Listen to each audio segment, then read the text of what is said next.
What can you see on the screen right now? We can see your presentation. presentation. The first The slide. first page. First page. Yeah.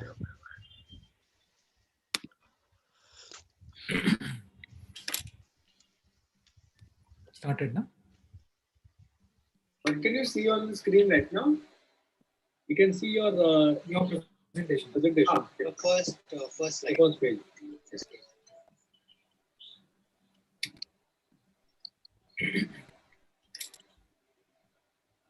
Okay.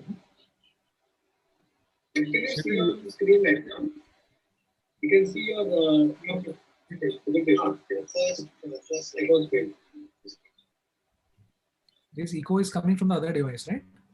No, or probably someone is playing it on the device. That's mine. what. It's from mine. I just started it. Yeah. Okay.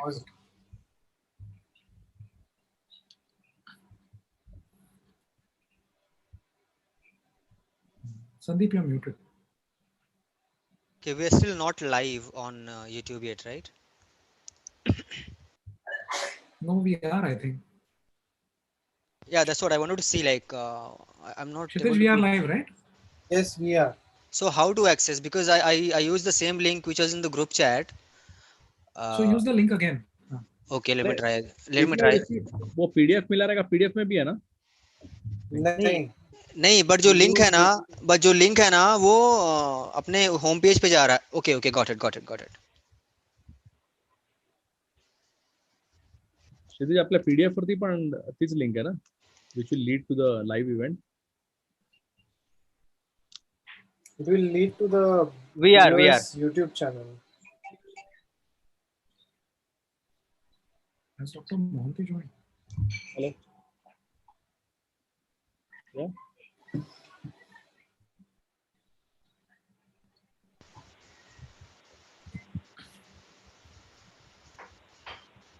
No, he's joined.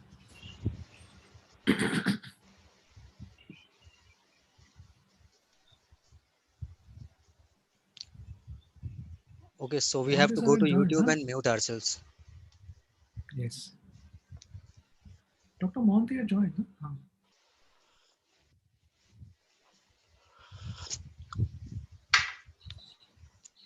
Kshitij, can you see Dr. Mohanty?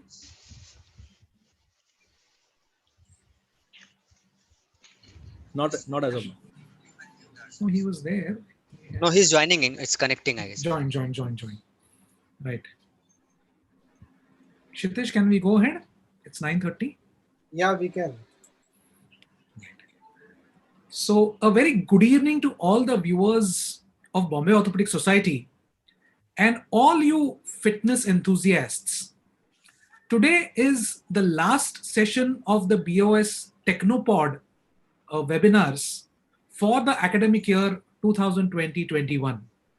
And it is probably the most exciting webinar which we've done the entire year.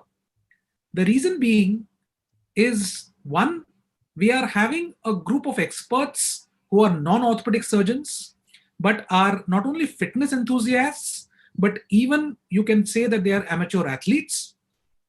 And the second thing is, we are going to be discussing about a gadget which probably all of us have, many of us don't understand, and very few of us use. So let's try and now decipher what fitness watches really are, what fitness bands really are, and can they keep us fit. To speak to us today, we have Mr. Puneet Mehta, who's the founder of Bombay Watch Enthusiasts, and Mr. Sandeep Gupta, who's the founder of marathonfitness.in, and he's also the brand ambassador for Garmin India. But before we start the proceedings for the day, as a convention, may I now invite the Honorable President of the Bombay Orthopedic Society, Professor Dr. S.S. Mohanty, to kindly start the proceedings with a short address to all the members. Over to you, sir. Good evening, dear friends. Greetings from Bombay Orthopedic Society. And as you know, under the shadow of pandemic, that we are continuing with our webinars, and this is the last episode of BOS Ortho Technopod webinar. And this has been possible with devoted and devotion of all our conveners for this webinar, Dr. Mahesh Khade, Dr. Swapnil Keni, Dr. Siti Chaudhary, and because of this, that this webinars has been possible, and you have been enjoying that how to use this WhatsApp, how to use this Facebook, and how to use your credit card. So many things we have discussed, which is away from your routine academic orthopedics. And today is an excellent webinar on the smart watches. And as you know that everybody is talking that every day you should walk 10,000 steps. What is the why it is 10,000? From where this 10,000 word came? And couple of days back I was going through Times of India, and it has been described this smartwatch probably originated in Japan. And the Japanese later, the 10,000 is looking like a man walking like this. So probably that was the logo of that watch with the company who started, and that's why the 10,000 word came in. But actually, the scientist or whatever fitness enthusiast tell it's about actually 5,000 to 6,000 steps, probably adequate enough for maintaining your day-to-day health. So today we have our two guest speakers, Mr. Puneet Mehta and Mr. Sandeep Gupta. And I welcome both of them to Bombay Orthopedic Society webinar. Thank you very much for devoting your time today for the Bombay Orthopedic Society members. And in addition to our own Dr. Ashish Fadnis, who's a KM Ortho alumni and also a senior consultant orthopedic surgeon at Jupiter Hospital, Thane, and our own executive committee member of Bombay Orthopedic Society. Thank you, Ashish, for joining today. And without any wasting any more time, let's listen to the experts and enjoy the webinar. Thank you. Thank you all. Thank you. Thank you very much, sir. Now I hand over the proceedings to our very own Dr. Ashish Fadnis, who's also going to be a faculty, but more importantly, he's going to anchor the show. So over to you, Ashish. Thank you so much. Thank you very much, Swapnil. And thank you very much, sir. It's always a pleasure to be here with the Bombay Orthopedic Society. And I welcome all the members of the BOS and also our friends who have logged on to our YouTube channel and who will be watching these proceedings, and who are fitness enthusiasts, runners, gym people, and swimmers, cyclists, everyone who's there, who want to know more about this concept of fitness watches and whether they are really, for them. So we've joined in this session by Mr. Puneet Mehta and Mr. Sandeep Gupta. As you have heard about them, very, very enthusiastic and well-known people in their field. In brief, about Mr. Sandeep Gupta, he is a marathoner and a running coach. He is a founder of marathonfitness.in. He's a brand ambassador for Garmin India, and also has worked with ASICS India and Adidas as a training facilitator and he's from Mumbai. Over the past few days interacting with him, I have learned a lot of things. And about Mr. Puneet Mehta, he's the founder of the Bombay Watch Enthusiast, which when I look it up and when I was speaking to Swapnil, it's not remained in Bombay anymore. It's like gone global. He's a watch enthusiast himself. He is also into fitness, and he knows a thing or two about fitness watches as well as the collector's watches. So I look forward to hearing from both of you and taking questions from our panelists, from our members who will be logged on. And I'm sure this session is going to be very exciting and very informative as well. So welcome Puneet and welcome Sandeep, and we can start your presentation. Hey, thank you very much, Ashish. Thank you very much, Dr. Ashish and Dr. Mohanty, Dr. Swapnil for obviously getting us together. And we are actually very excited for this session because if you see the kind of people we both are actually poles apart, because I kind of like watches, and Dr. Swapnil knows that, and you just mentioned that Bombay watch enthusiast and everything. And then you have Sandeep on the other hand, who's a avid fitness enthusiast and wears a lot of fitness watches. And surprisingly, that we at Bombay Watch enthusiasts or watch people, even Dr. Swapnil for that matter, will not consider a fitness watch a watch. And that's what makes it interesting, because then it gets me into a very interesting conversation with all of you all out here. And plus, running has been my passion. So together amalgamate. This is actually a result of both my passions coming together on one stage. So I'm really excited for this. Thank you. So I think let's start, Sandeep, with a basic question. Before I start with the question, Dr. Mohanty mentioned about the 10,000 steps out there. So in fact, I was also actually, for this session, I was reading a bit on the 10,000 step logic, and I would just like to share a small one. So apart from the Japanese story, which you mentioned, so technically speaking, what the scientists have been claiming earlier is that if you walk for 10,000 steps on a daily basis for 1 week, you shed out about 2,000 to 3,500 calories in that extra calories in that week, which equals to 1 pound. More or less equals to 1 pound of weight. So by just apparently by walking 10,000 steps, you lose that much weight, and also for a cardiovascular health, it's supposed to be good. Having said that, there's new research coming through that, like Doctor mentioned, you don't really need 10,000 steps. You can actually do a lot with even 5,000. So on that note, let's start on our topic. A very basic question: do you really need a smartwatch? What do you think, Sandeep, about this? Do you really need one? Yeah, I definitely need one, but yeah, it differs from person to person. So, say if you are a very beginner who have just started or who is planning to start, it might be running or any other physical activity. So it totally depends. Like if you're a very beginner, you need not mandatorily have to have a fitness watch. You can, track basic stuff from your mobile applications as well. But yeah, when you're looking to improve, to do better every day, then definitely you need to have some data around which you can gauge your potential or how you're improving or how you're doing better or not. So for those factors, if you consider and if you're looking forward to improve, then definitely you should go for one. But yeah, for beginning, you need not to have one. You can definitely get started with your cell phone itself.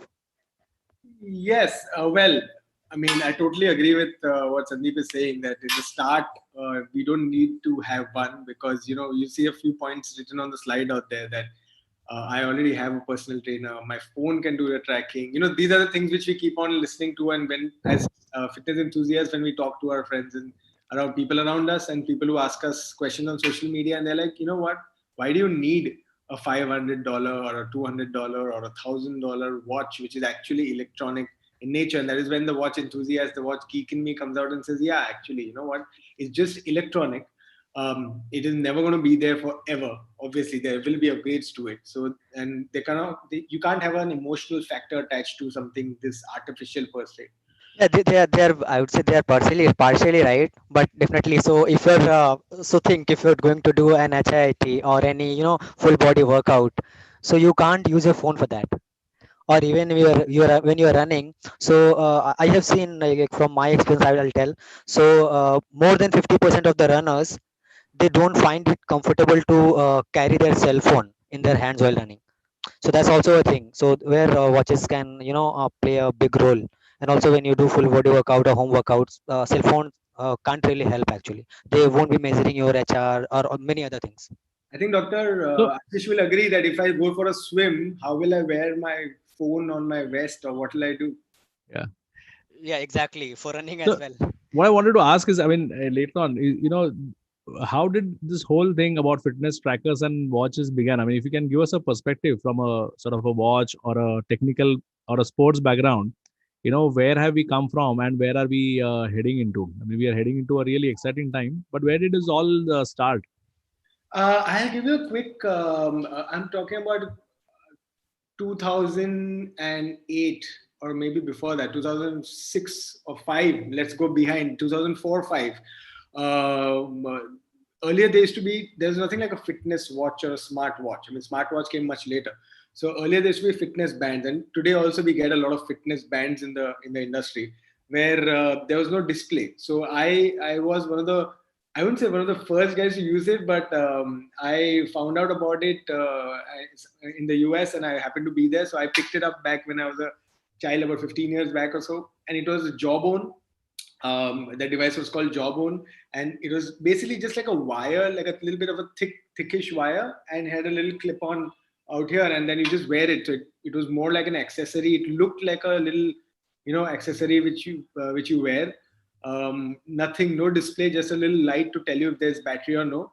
And that had an application on the cell phone that time. I'm talking about, I don't know, pre-smartphones, BlackBerry era, maybe Nokia-ish, BlackBerry-ish era. That time it had some kind of tracker which could track sleep and steps. That's about it. There was no heart rate, there was nothing. So I would say that 2000s is where early 2000s is where we saw this trend of smartwatches. Like what Dr. Mohanty also mentioned, that earlier in the Japanese world they had certain ways to measure your physical activities, but then obviously electronics came in later in this whole era, and that's how I think they started from a fitness band perspective. Nothing to do with communications, nothing to do with any other interesting, important health-related data, or even music or whatever the other features which we'll go through a little later are available right now. And post that, I think there was no stopping. After your fitness band era, then you saw little displays coming through, little analog displays, which even today are available, which could only track your physical movements. And initially, and ideally, they started being tagged as fitness bands. Post which the whole communication angle was, I mean, just fast forwarding a lot. So post which the communication angle came in, then the Samsungs of the world came up with some device which you could talk to your phone, and probably get some communication data on your wrist. And now we have hybrid watches. So I'll take you through those. So I think we can go straight to this one. So the topic which we are discussing is how it went through. So it came from actually band, which is this one, which is basically for tracking your physical activity. And like I said, it was a very basic looking watch band, not really meant to have any great aesthetics also. And it was just a bland thing, just a tool in your box or in your hand. And then the smartwatches, I mean, here we have the Apple Watch Series 6, but smartwatches came into the picture, which was used for communication, like I mentioned, the Samsungs of the world. Then there was an entire different world of hybrid watches which has come into the picture very, very recently.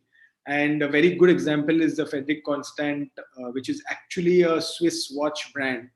And they have come up with this hybrid watch, which is nothing but an analog watch, which has a chip in the background, which kind of tracks all your essential data, physical, biological data, to a particular extent of accuracy, and it transmits all of it to the phone.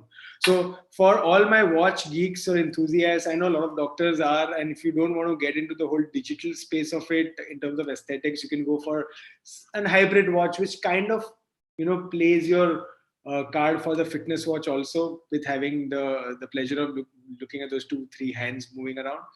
And so doctor, to answer your question, I think we are pacing really fast in this technology. We have features coming up. Like I was reading today, in fact, I was talking to a statistician who was doing a report on how medical sciences combined with the smartwatch technology, combined with the insurance policies, are pitching to companies saying that, what, this is your medical insurance patient, and he has a smartwatch which is giving you data. So insurance companies can actually use that data through AI and then come up with premium calculations which are even more accurate. So just a brief of where this technology is going. I'm sure I think in the doctor world it might be already pretty much discussed very largely.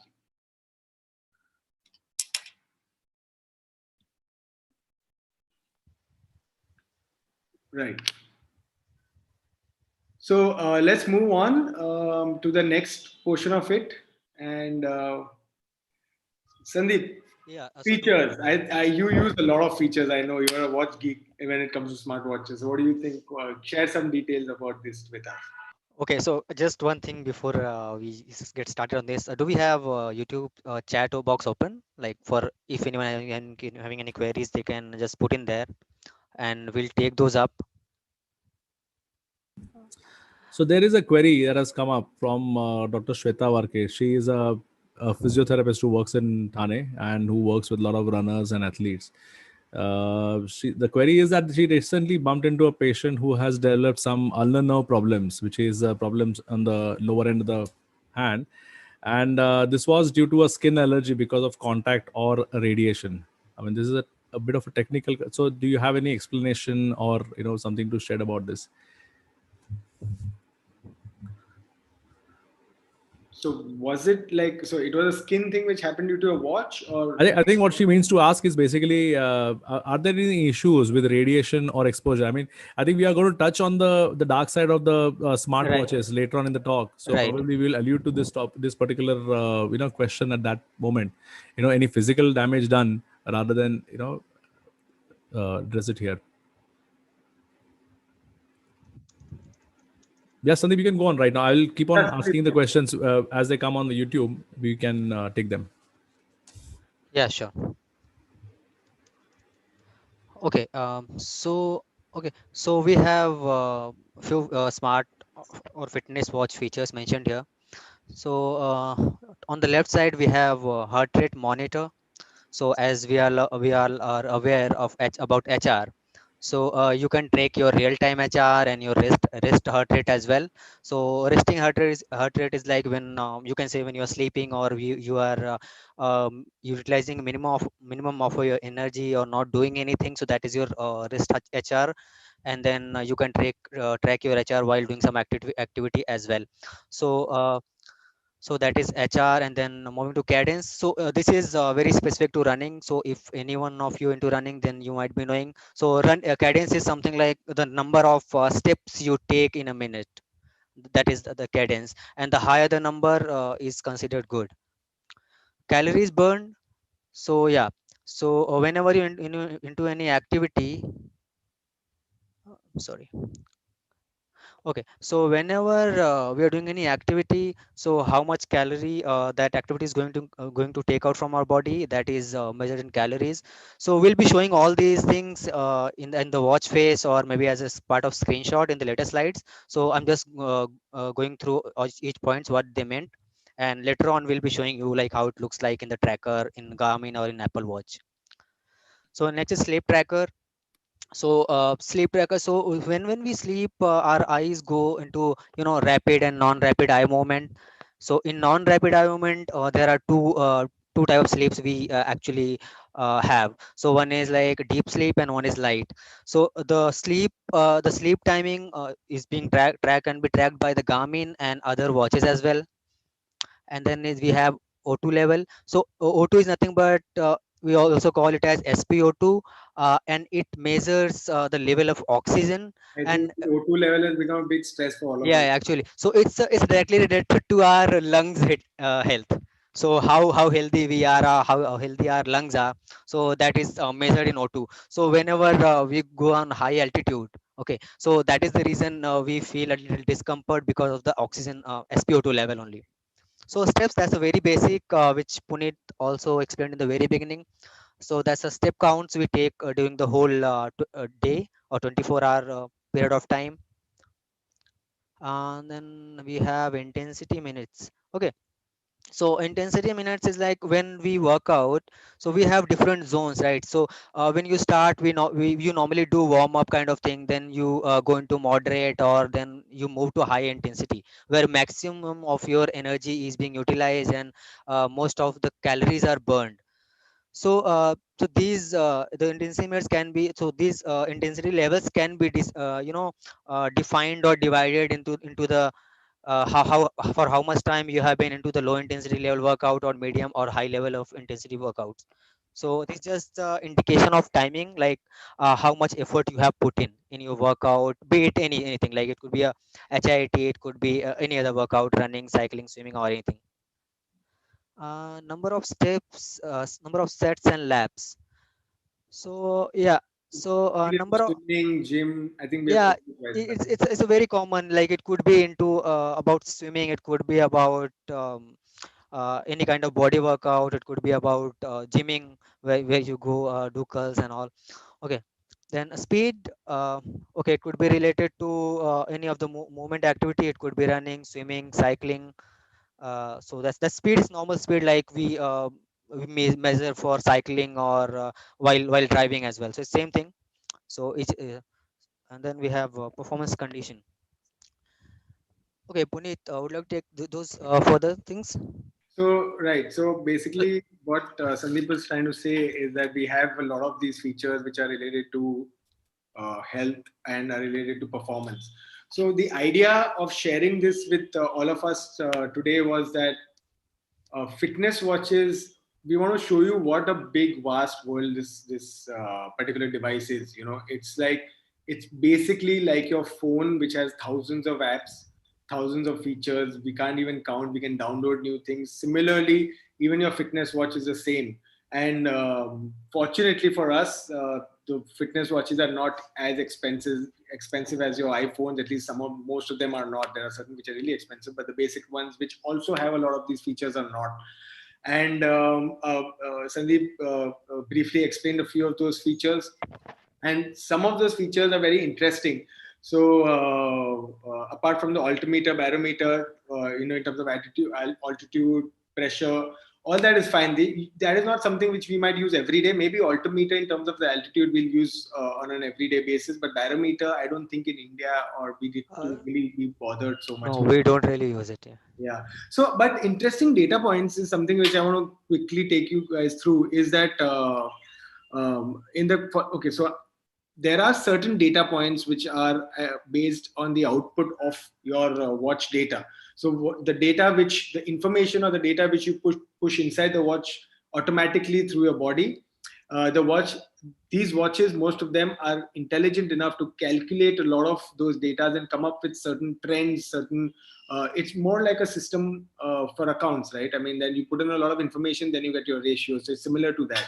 And some of them are also medically related. Some of them are not medical, just performance related, like I said. So a few of the examples which I just mentioned right now is that you get the FTP based training model out here. So I'm sure there are many runners out here or cyclists mainly who use FTP based training, which is functional threshold power. So FTP based training is how much power do you have to apply in order to reach a particular level of intensity for that activity. So when you measure your FTP, basically you calibrate your watch into the FTP setting. Most of the watches do have it, at least the semi-basic and more than that to have it, not very, very basic. So you calibrate your watch in a way that when you're doing that activity of, say, cycling, and when you switch on that particular setting, it'll track your entire ride and it'll give you data based on your heart rate, based on your level of VO2 max, etc. That how much power do you have to apply to reach a particular level of intensity. So when it's easy, this is the amount of power you need, because your heart rate is easy, your body is going down smooth, there's no stress, there's not so much stress. And then moving forward, if there's a little bit stress, this is the amount of power in terms of watts your body needs to consume in order to reach that. So that is a very interesting, in fact, for cycling, they say that FTP based training is amazing, because most of your athletes, they are using this particular feature on their devices, obviously, to kind of track their performance. The other very interesting one is the VO2 max, which is the amount of oxygen your body needs to consume in order to give out a particular output. So again, medically speaking, it's not accurate, because obviously they are testing the blood, but it takes in condition, it takes your effort along with correlated with your heart rate and your different levels of heart rate during that particular activity, and gives you a VO2 max. What I just said was a very basic explanation. There's a lot of other factors which go into picture. So VO2 max is something which athletes usually push forward in order to increase, like they want to increase the VO2 max is what we say. So it comes in a scale of 1 to 100, but obviously anything above 50 is amazing, because that means your body is being able to pull in so much oxygen towards its muscles, which kind of gives it the ample blood flow to perform there. And Dr. Ashish, anytime if I'm talking some medical things and if it doesn't totally make sense, please feel free to come ahead, because our knowledge is not as good as yours, obviously. Yeah. Sure. Yeah. So I can go back to that slide. Yeah, Just a point. I mean, on an average, let's say you're talking to a group of orthopedic surgeons who are, yes, they are into a certain amount of fitness. As a running coach or a marathon coach, we would expect our consultants and orthopedic surgeons to go to the gym, swimming, the odd walk, or the running. Which of these data points does someone actually really need? I mean, I'm sure the watches, you have a plethora of these data points that are coming, and there will be a set of watches that the person can choose from.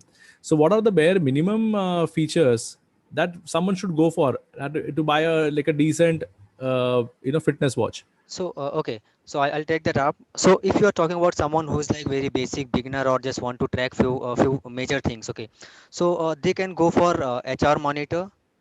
Okay, they can go for HR monitor. They can go for sleep monitor, and also along with that, they can go for step tracking.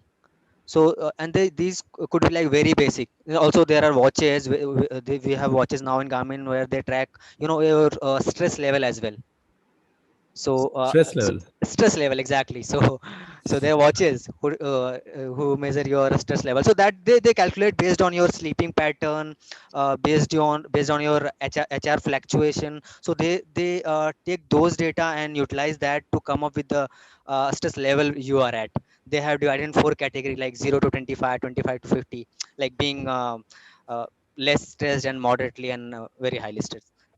Okay. So basic, to sum up, it could be HR, it could be sleep tracking, it could be calories burned, it could be steps. I guess that's more than enough for to start. A basic, yeah. Yeah, a band, take a band or a very basic watch. Yeah. And is it very tedious to maintain one? I mean, let's say you have a phone and you need to keep on inputting the data. I No, did so not many not things not really, so not really. for a watch, like you drank so much water, you had so much sleep. When you're using a watch, how easy it is as compared to using a phone or some kind of other device to keep a track of all these activities? So I would say it's easier than phone. You just need to keep your Bluetooth on. That's it. So Right. for most of the watches, there are different applications, mobile applications. Okay, some have their own, and some have the, like third parties application which you can sync in. So so the watch I use, so I have a dedicated application in my mobile as well. I just need to switch on my Bluetooth, and whatever activity I do, it gets tracked in my watch. And whenever I reach home, I just need to switch on the Bluetooth. That's it. It automatically get transferred to my mobile, and I can see everything there in detail. Though I can track in my watch as well, but in mobile I have few more features, or a big display you can say, so I can analyze things. I can see the graphs as well over there. I think also I would like to add. So in terms of the number of features which you need, I think Sandeep got it perfectly well. That you need to have the basic features, which actually makes it a fitness watch. And I think that's how you start your journey. And with everything else, like everything else, you start basic. And in terms of so Dr. Ashish, to add to your question about how difficult it is to maintain data, and it's one of the points of this presentation that there is a lot of data. I mean, there is a lot of data, and but like Sandeep said, it's going to pick up from your body automatically. That's the job of the watch at the end of the day. However, having said that, there are certain watches which we'll go through the examples right now, wherein there are certain data points which you have to input, like you said, the hydration part of it. Now, the watch is possibly not going to know how much water, how many glasses or bottles of water you're having. So that is something which you have to input in order to get it. In fact, there's a calories in and out. So how many calories you put in, calories you put out is okay. The watch is going to calculate based on your Activity. activities, but what you put in is something which you need to put in, right? And Right. in terms of as simple as swimming, so when you go swimming, a lot of watches don't know how long your swimming pool is, right? If it's an indoor swimming pool, I mean, if it's a swimming pool and not open water swimming. Yeah. So that is something which you have to kind of calibrate at that time and put it there. So two angles to look at this question is that yes, from a data perspective, there is a lot of data which is coming out of the watch automatically, but there's a lot of data which you can put in if you want to get enhanced results. So it works like a pseudo database of sorts for your body, wherein you start logging things, you introspect at how much water do I have, and you start logging it, or you log it every time you have a bottle of water. There are such features. Everything for the female athletes, for the female fitness enthusiasts, the entire period cycle can be kind of tracked with their Apple watches. So I think I'll just take you through the next one. So when you're talking about data, it obviously piles down to features. So In terms of features, the basic health related features, few basic ones and few odd ones. So the basic ones are obviously, as Sandeep mentioned, there's sleep. So how much you're sleeping during the night, during the day, how your sleep is in terms of deep sleep quality, etc. I think that it's going to track through your pulse. The other is the VO2 max, which we discussed, which is the amount of oxygen which your body is being able to pull through the air which you are breathing in and into the blood for your muscles. Then you have your heart rate. This is a very interesting one, which is the training effect. I think a lot of orthopedics would be kind of going through this term with the patients also, that how much training effect you need to give your body. Are you in the aerobic zone? Are you in the anaerobic zone? How much you're pushing yourself? And that depends on from person to person. So this is, I think, my watch is screenshot, and for that particular activity, I had a training effect of 3.7 out of 5, which was considered as a good one. Like, it's a good training which improved my cardiovascular ability. So my activity kind of pushed me through. Then apart from that, you have your heart, like I think we spoke about most of it. So sleep, weight, calories in and out, I mentioned. A very odd one with the Apple Watch gives you is the sound level. So, I mean, this is something which is, it's a good thing for India. I mean, not that we can really help something with it, but it's the environment which you are in. If it's beyond 90 decibels or something, then it's kind of bad for a year. So these are the few fun features also which the watches give you. Looking into more health features, there is a lot of respiratory data, which right now we all will be able to relate. We spoke about the SpO2. This one, which my cursor is on, is the SpO2. The Apple Watch does a good job. Even Garmin watches have those features where you can measure the oxygen, which all of a sudden has become the biggest data point for all of us in our day-to-day lives, right? So that is available with the watch. In fact, I personally have recommended the Apple Watch to a lot of family, friends, or people who ask us on social media about a good smartwatch. In today's day and age, I think the SpO2 thing becomes more of a necessity. So I think when you ask a question about which are the features, if you can, I mean, why not go for a SpO2 monitor? So something like this will kind of monitor your SpO2 at various times during the day, and in case of an issue, it will immediately alert you. So it's pretty interesting. Then there's another very weird feature which Apple Watches give you, is how much time you take to kind of wash your hands. That's this one. I mean, we understand COVID and we understand safety and hygiene, but that's okay. I mean, we'll probably figure it out. So apart from that, if you can see on the slide, it's a small thing, but blood alcohol content, glucose, hand washing, inhaler usage, insulin delivery. So imagine all this, sexual activity, toothbrushing. I mean, that's all of this is a screenshot from what our Apple Watch can store as data. So these are the points which like you mentioned, that you have you have a computer to put in data, you have your own work, but if you want to do it, your watch can get data for all these things manually, most of which is manually put in. And maybe doctors like yourselves might appreciate it 1 year later when the patient comes and tells you, if you're a cardiovascular doctor or something, that this is my ECG for the entire year, or this is my heart rate for the entire year. I don't know if it really helps you, but yeah. So you're talking about number of times fallen. I mean, wow, that's an amazing data point. So it just goes to see that, to just relate back to the first slide, that where fitness watches are kind of moving into. Apart from being just data points, real time, telling you what is happening, it's expecting you to sometime also put in some data. Then it'll churn that data out, probably keep some for themselves. And obviously, how data is oil.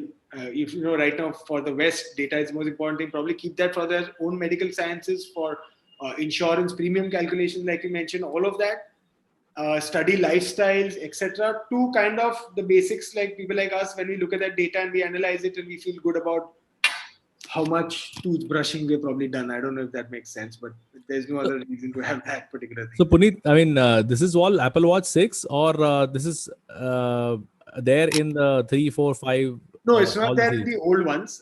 These features are not there in the old ones. They've been kind of adding new features, obviously, to every upgrade which they are having. So the old ones are basically basic smartwatches. The new Right. ones of Apple series have got into these. They probably just want to give you a computer or a phone on your wrist. On your wrist. So, Right. which is a very debatable topic, because do you really want so much information on your wrist? If it's in your palm, that's a phone. That's enough. You really want to turn it around and have the same thing on your wrist too. Sometimes technology can have its issues, which we will discuss very soon. Yeah. Yeah. Apart from that, I want to talk about this a little bit more about the performance related issues. I mean, you all are doctors, so at the end of the day, health related issues, yes, they are there, they are important. You can probably track hundreds of them on your watch, but okay, we are doctors. So performance related issues, features is something which is very interesting. Dr. Ashish and me were discussing about how one person had finished closing each ring for about 624 days today. Every single day, that particular delegate, I don't know if he's watching right now, had finished so many rings, and we were discussing how it's so amazing that these watches kind of push you, motivate you to perform better and to be fitter. And with the whole COVID situation going on, you can't go to the gym or you can't go to the pool even right now. Again, there's some issues with the pool also. So using this data becomes even more important. So this is basically non-health related, but to push you towards your goal kind of data. So if you can see, there's a small one out here, which is telling me that I run faster than 97% of other Garmin male users in the age group of 30 to 34 years, which is amazing. I mean, I feel really good about it and I really want to do much better. I don't think I'm that fast, but when I see this data, I'm like, okay, I'm kind of faster than 97% of other users, because probably they're also calculating steps and everything, and I'm not that fast. I know Sandeep is like, So no, Puneet, I have seen your VO2 max. That's great.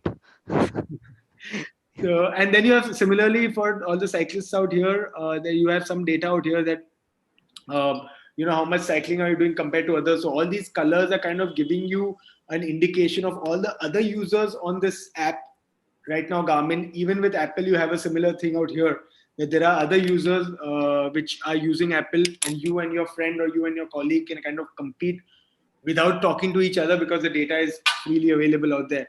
So these points are very interesting to see. And then you obviously have challenges in this. So Sandeep is going to do an entire small section about how competition and everything happens in this particular community. But to just briefly mention that there are challenges here. So you just pick up a challenge on your watch, you just click it, and you're a part of that challenge globally. And there are some 50,000 people who are competing with each other. No one knows each other. Obviously, it's just on the phone and the app of the watch. And you kind of get self-motivated with unknown people. And it's just a challenge you take. So it's pretty interesting how these, if you really reap the benefits of these watches, you don't, I mean, I would not say don't, but if you are alone in your working out journey or in your sport which you're pursuing, it's pretty much okay, because you have a lot of virtual friends around you. And I think with COVID out there, virtual friends is much better than physical to a certain extent. Then you have a lot of other data points out here, which is around your body measurement. So if you can put in your fat percentage, BMI, body temperature, is going to pick up from your watch all these data points out here. Again, you over a period of time, you get to know about your performance and how we are doing in terms of the hobby or the passion which you are kind of pursuing. Moving forward, again, we spoke about FTP, which is again purely a data point for performance. It is the watts per kg, the higher the better. So it's 2.78 for whatever little last cycle. I'm not a rider as much, but I did a little bit of riding and I saw so much data. For an avid biker, if the professionals and the guys who are kind of elite level will be somewhere in the pink out here, it'll be 5.6 and even more than 6. So these data points, again, not really health related, but kind of gives you a good indication of where you're standing. And then obviously it compares into the insights of the other people on the app, and it gives you kind of a nice motivation. Then you have your the trends. Okay, so this another thing is a summary. So these apps are really good with giving good summary of all your sporting events, all your activities, or what you're going to do, or what you have already done, or what your goals are versus what you've already done, and then summing it all up, that how many total calories in the day you're burning, how many total calories in a day did you burn today compared to what your trend has been. So how much load are you giving your body?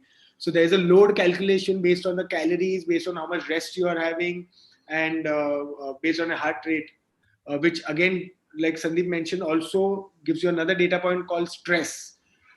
Imagine the watch is telling you how stressed you are. I mean, it actually does. There's a stress meter which tells you that you are really stressed right now, you're not stressed right now. I mean, I hope if they would make something which, if I can give it to my wife and then probably read it on my phone, that would be better for me to deal with things at home.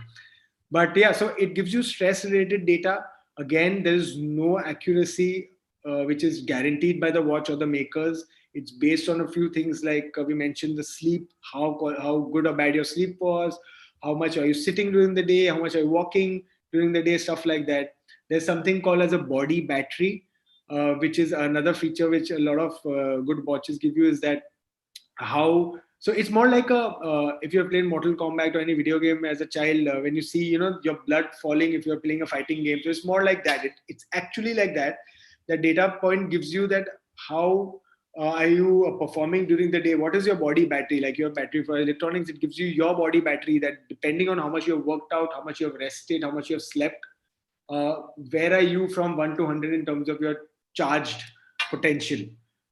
Supposed to be rather accurate is what the feedback we have heard from runners or from fitness enthusiasts, that yes, that data point kind of makes sense. I am feeling tired, I am feeling not too charged right now, and my watch is kind of saying that. So pretty interesting things. Also, there is another feature which is related to cyclists and running, which is a Climb Pro, is I think one of the names given by one of the watch companies. Is that when you go to a particular hill, and if that hill has been done by you earlier and that data has been stored by a watch or a device, when you go to that hill, it kind of detects through the GPS and it tells you how much of that incline is remaining. And depending on your speed of biking, of riding, or of running or walking or whatever you're doing, how much time will you take? So in terms of percentages, it will give you kind of a pseudo small hill graph out there saying that, you know, 90% of the slope is over. You only have 5%, which the incline is so much, so you probably will take so much time reaching it and so much effort to reach it. So very interesting features. If you use a lot of this, then you have the entire brick workout. So when it goes to a triathlon level, or even from a normal fitness enthusiast, when you do two workouts together, like you want to go for a warm-up run of say 5K, come back and maybe do another ride, or maybe do a hit a set in the gym, you know, start your gym activities, you can actually have that data in a brick. That's what they call a brick, because it's one after the other, and then everything is collated together. Your stress levels, your heart rate zones, everything then comes together and gives you a data point. So these features are pretty interesting. I'm trying to kind of pick on the more weirdish different features that a lot of people don't use, but they are available in these watches. Sandeep, if you want to add anything more picky out here. Okay, yeah, there's another one which is a gym and fitness equipment out here. So, you know, your watch can actually get that data. Some of the watches can actually detect if you're doing a push-up or if you're hitting a dumbbell set with your hand. Some of the watches can't detect that much, but they can be fed with the data that I'm doing a particular dumbbell chest press or a barbell chest press, which is the chest press part will be a part of that watch. So you have to just select that I'm doing this exercise. I'm doing 15 reps into 3 sets, and that particular then you just click on the button there, and that it starts counting your sets. Some watches can count it, some watches can't.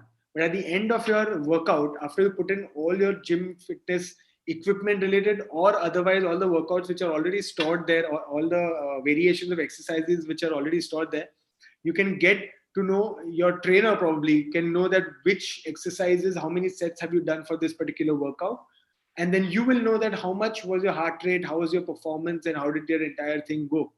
So a lot of interesting data like this which is available.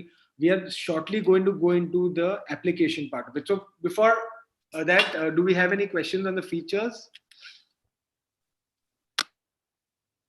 I think features were quite okay. There are some questions on the technicalities and the technical aspect. But I think you can go on with your slides for a bit, because I mean, these will be addressed in those slides to come. If I were to just allude. So Dr. Sandeep Sonone is our dear spine surgeon who cycles a lot. He also runs. He has an interesting question which we were discussing the other day, and he said, between the watch-based apps like watch-based app like Fitbit and a phone app like Strava, there is a difference between the distance covered for the same time when you are running simultaneously. I mean, this was an issue that we discussed the other day. So he's Exactly. asking, is it a Yeah. common observation, and what is to be done for it? So, okay, so I have used Strava quite a bit. So sometimes I use interchangeably, like when I don't carry my watch when it's not charged, then I mostly carry a Strava. Okay, and sometimes I use both of them just to see the difference. So if you talk about Strava, I find it like very kind of accurate, very close to Garmin data. That's what I have observed from my experience.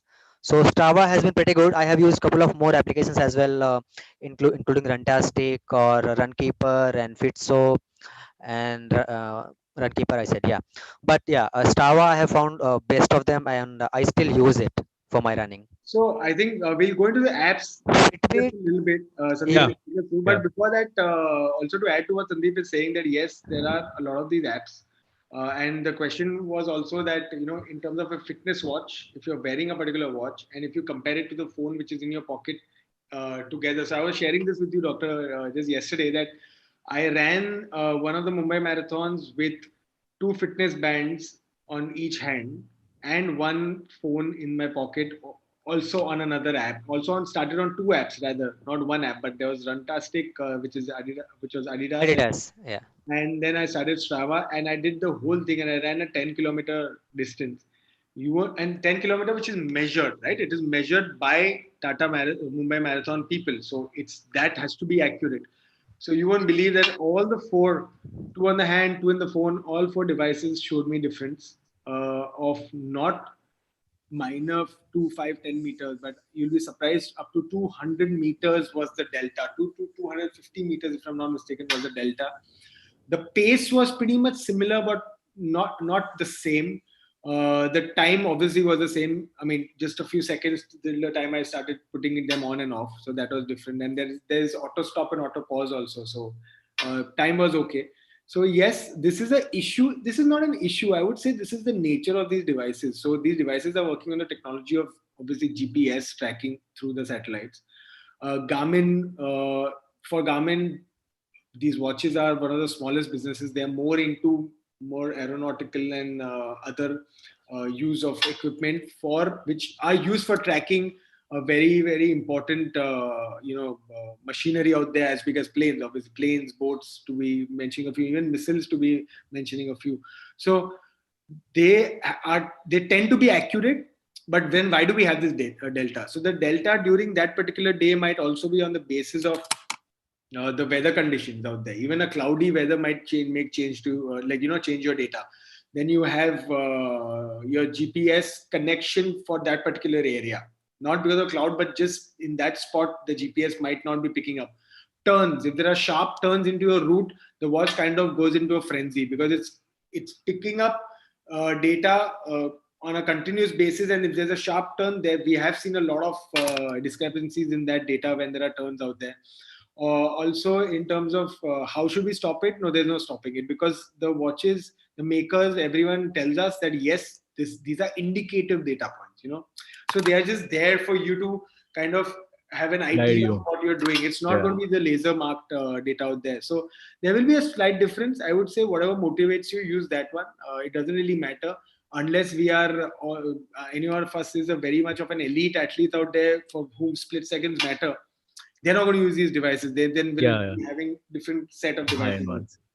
So for us, I don't think it makes too much of a difference when it comes to inaccuracy or seemingly non-consistent data Right. with different devices.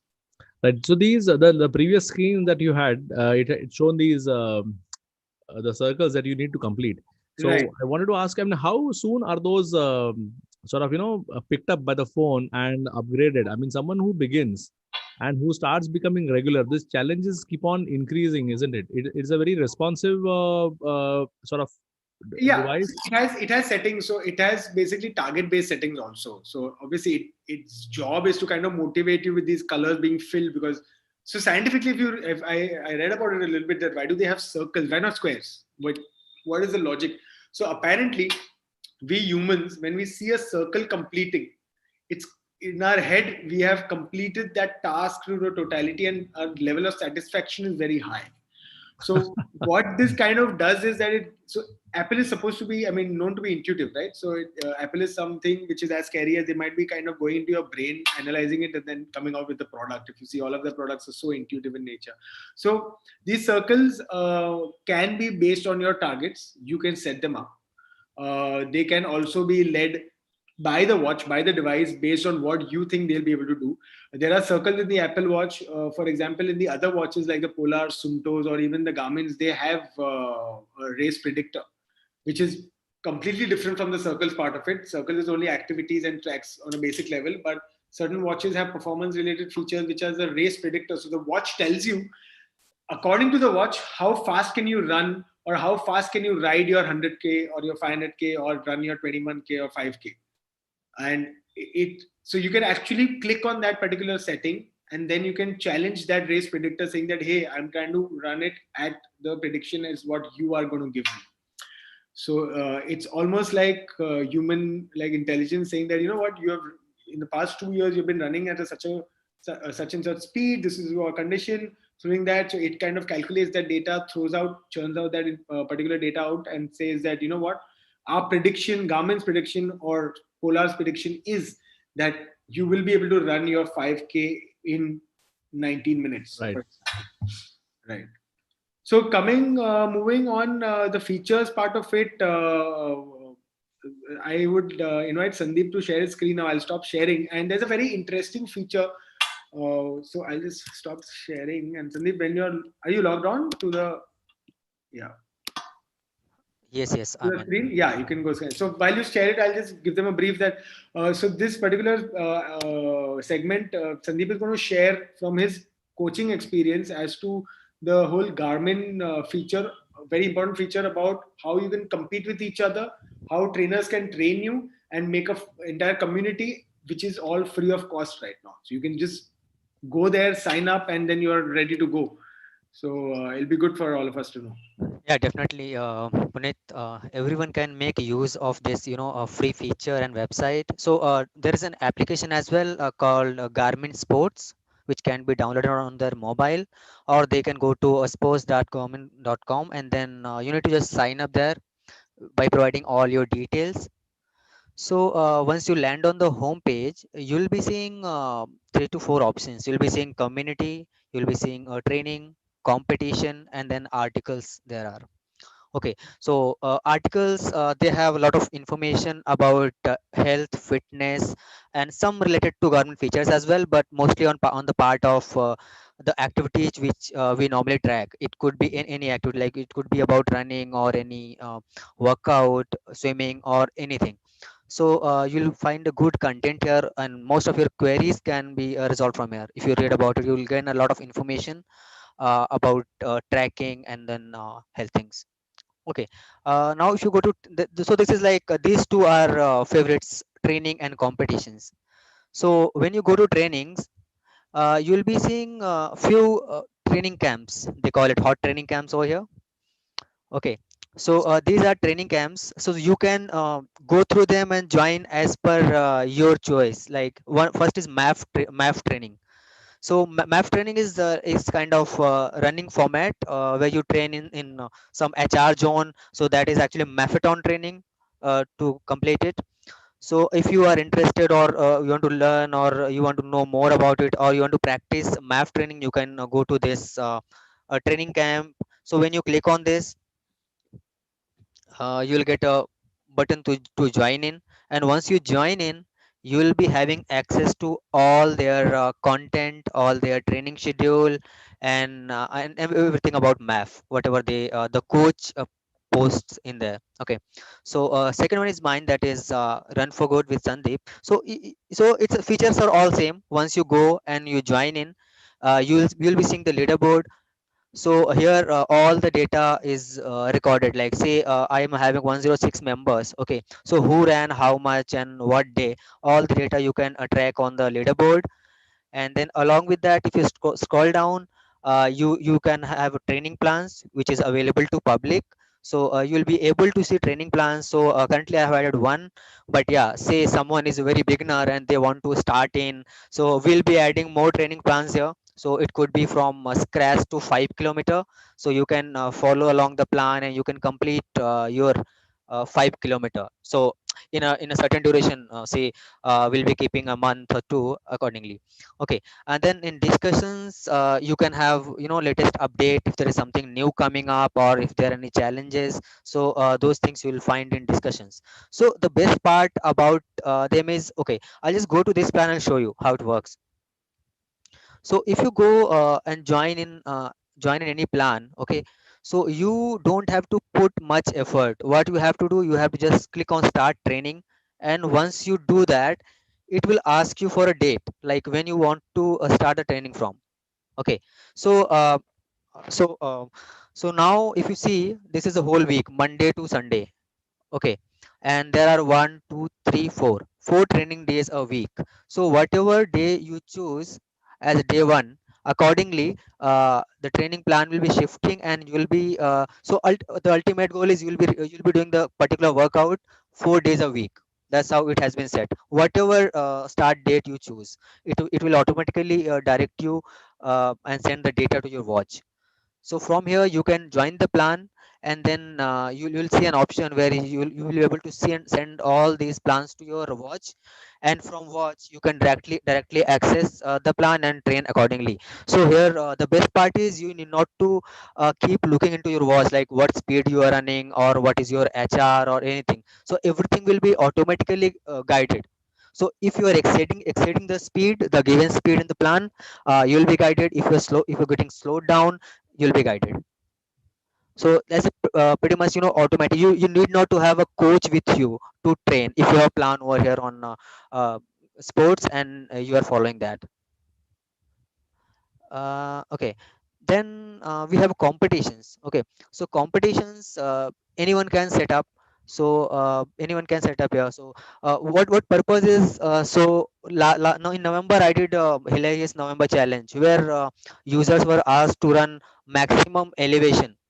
So so it means is like they have to do a lot of hill running. Okay, if it comes in their plan of training, then they have to do a lot of hill running and record their elevation gain during that period of time, and they were being rewarded for that. So that's the kind of motivation.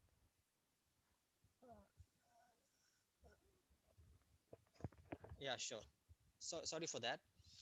Okay, so in competition you will be No, I think finding your out. voice has gone down. I think it was better where you are holding it. So Is it sorry. fine now? Is it fine Yeah, now? yeah, yeah, yeah. This is good. Oh, okay. Thanks for the yeah. Okay, so in my competition, you'll be seeing all the competitions available, which you can join in, and you can challenge yourself. So this is for example, there's a speed race pace competition. Okay, so if you join in, then and you run, or so this is particularly the plans you are seeing on my screen are mostly related to running, because I'm into running, so I am been following only those plans or having those in my feed. But you will be having different, like you will be having for all the other fitness activities as well.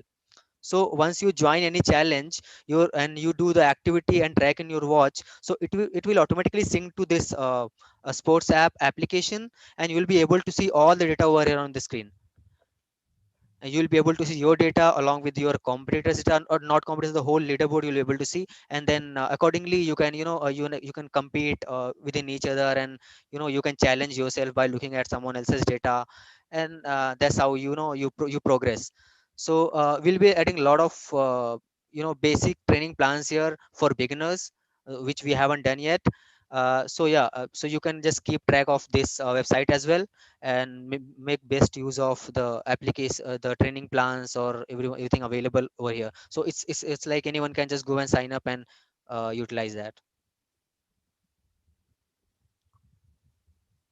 So Okay, yeah, sure, go on.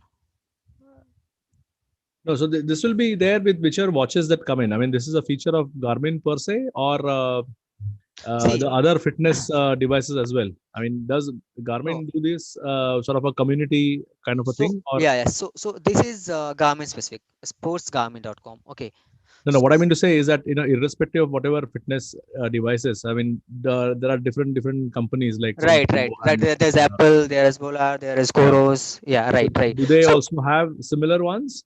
yeah. So most of them have. So that's what I was saying earlier. So most of them have their dedicated website and applications. Okay, and others they use third party.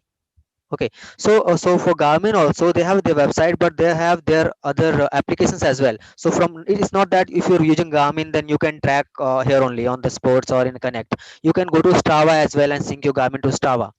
You can make use of Strava. You can participate challenges in the Strava itself. You need not to come to Garmin only. Okay, so it goes with all the watches. So Strava supports, I guess, most of the watches. So most of the watches, if you're using, you can sync them to Strava, and even on Strava we have options to join challenges, and their training plans, their self coach. We'll go through that list. We have a list of mobile application which you can utilize to begin your running journey or your fitness journey. Right. Yeah. So I'll just move to the. So this was yeah, title Garmin competition. So we have competition plus training plans over here. I'll move on to next. So while he does that, just to briefly, I mean, this whole thing about the whole Garmin competition thing was an example of how these app companies are kind of watch companies are giving you this level of inclusiveness if you kind of really make use of it. So, like we were mentioning that a lot of people buy these watches and don't really make use of even half of the features. Forget the features which needs to be used, but features are something which you might use even otherwise. But apart from that, there's a lot of this competition activities or training activities or performance related activities or these platforms, social platforms per se, which are 100 times more productive than your various other social platforms which are already there right now. So this will just give an idea. You can just make note of that particular link or something which we can leave out later, and then you can probably register there, and gives you a nice insights into the whole into your own fitness journey. And sometimes we have met a lot of people who are kind of there, like you said in the start of the call, but there might be people who are kind of just starting to go for a walk or having a casual run once in a while. And those kind of people, if you guys kind of just join such a community, it will really Community. propel your entire journey, and you'll actually enjoy it a lot. And that is how it all started for a lot of us, saying that let's just go for a run, we'll figure it out, who's going to run into competitions and stuff like Yeah. that. But then when people around you start running, and when you are running with 100 other people all around the world, it's a different story altogether. After that, there's another very interesting feature with which Sandeep is going to show you a YouTube video from one of those YouTube bloggers, is how these watches actually can help your safety. So there are a lot of features in these watches, in some of the watches, which kind of track your heart rate, obviously, and then they can actually alert someone who you have already pre-stored in your app, saying that if there's an issue, or if there's a heart rate drop or something which is not looking normal, then that person is just indicated that, hey, you know what, this I'm Puneet is here right now here, and he looks like he's in trouble. Or you have other settings which is again live feeds. So when I go for a run, and I just became a new father, Dr. Swapnil knows. So when my wife was 9 months pregnant, and when I used to go for a run, I used to keep the live tracking on, that in case if I don't answer my phone, if I've taken it or something around that piece, at least she knows where I am. I mean, I don't know it. Hopefully, I mean, luckily it was never used, but there are certain features like this when you're going trekking, for example, and you just want to kind of notify someone where you are, or if you've got stuck. All those are parameters. Even for females out there, if you're going for a walk or a run, say early in the morning or a little bit later in the evening, and certain parts of the country there are certain problems which happen. You have a creep behind you. You can probably just press a button, and Send an SOS. send an SOS. So these features are really interesting and must be used, because there are places in India, without naming any, because this forum might have people from all cities, that during the day, broad sunlight, you can have issues. So even for men. There's nothing, there's no gender specific issue out here. But yeah, so these features are very interesting. One of those features is an incident detector, which I mentioned that Sandeep will put it up on his share screen and show us and take us through that. Sandeep, go on. So yeah, as you guys were discussing, it's like SOS only. So like in your mobile, you set emergency contacts, right? So that's how. So Garmin do this watch has a feature where you can set your emergency contact, and what it will do, like if you face anything, or even if you don't and you want to connect to someone or give them your live location.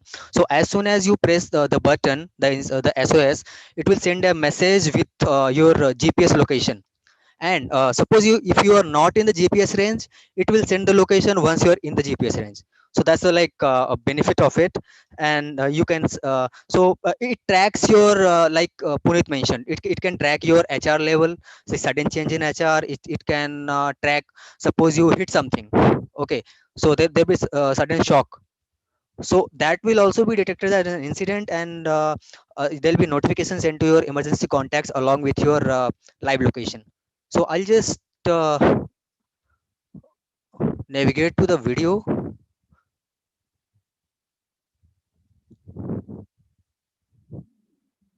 So can you confirm, Ashish, if it's audible?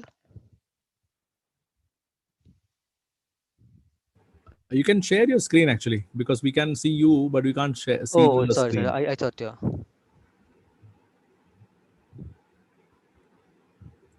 So yeah, just let me know if Yeah. it's clear and audible.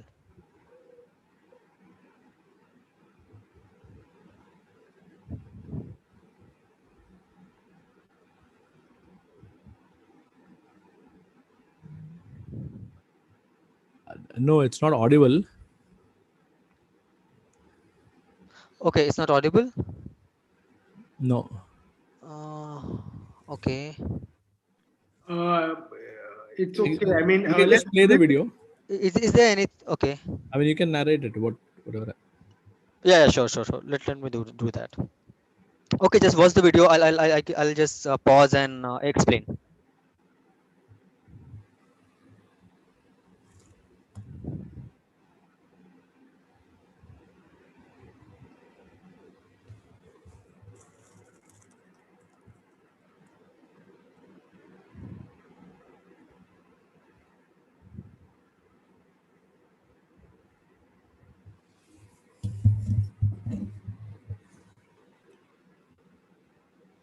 So it's a specific to Garmin, where in the app you can go to app and select the safety and tracking.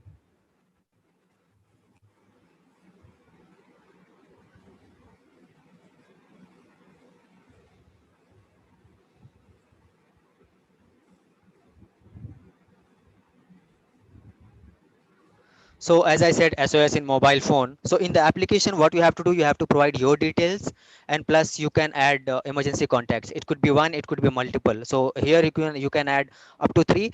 So this is specific to one watch, but yeah, I'm sure like most of them have it with their application. So it's a feature coupled with the watch. Most of them.